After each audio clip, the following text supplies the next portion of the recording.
उत्तराखंड की हसीन वादियों से आई इस कहानी में वैसे तो कई किरदार हैं, लेकिन खलनायिका एक हसीन सी दिखने वाली लड़की है। नाम है डॉली आर्य उर्फ माही सिंह।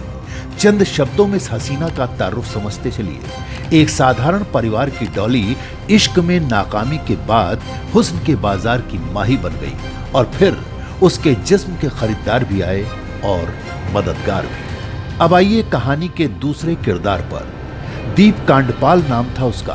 माही के हुस्न से मुतासिर उसका चाहने वाला, लेकिन इस माही की जिंदगी में तो दीप कांडपाल जैसे ना जाने कितने ही आए और गए, और उसी सफर में माही की जिंदगी में शामिल हुआ अंकित चौहान। शुरुआत में दोनों के बीच इश्क अपने हदों से गुजरता रहा, लेकिन वक्त के साथ अंकित और माही के बीच प्यार कम, तकरार ज्यादा होने लगी।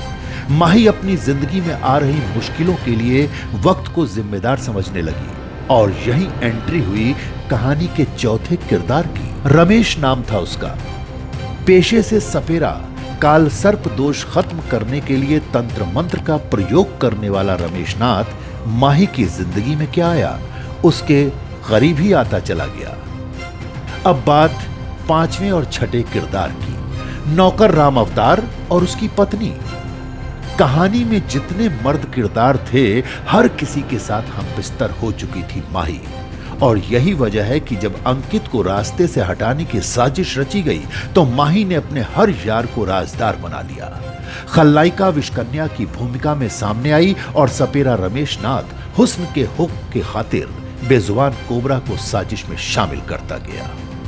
यूं तो साजिश को अंजाम देने की तारीख तय हुई 8 जुलाई, यानी कि अंकित के जन्मदिन पर उसे मौत की सौगात देनी थी, पर मुमकिन ना हो सका। अगली तारीख तय हुई 15 जुलाई। माही के बुलावे पर अंकित उसके घर पहुंचा। उम्मीद जश्न की थी, पर अफसोस कि जिस बिस्तर पर अंकित और माही के हसीन लम्हों की गवाही दर्ज थी, उसी बिस्तर पर साजिश को अंजाम दिया गया। कोबरा के डंक से अंकित के जिस्म को ठंडा कर दिया गया। फिर साजिश के तहत अंकित के बेजान जिस्म को उसी की कार में रखकर लावारिस छोड़कर सभी फरार हो गए।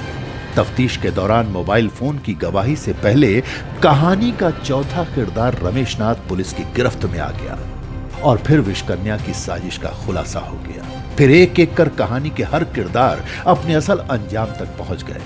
आपको रियल लाइफ की नहीं, बल्कि रियल लाइफ की यह कहानी कैसी लगी, आप अपनी राय कमेंट बॉक्स में जरूर दें।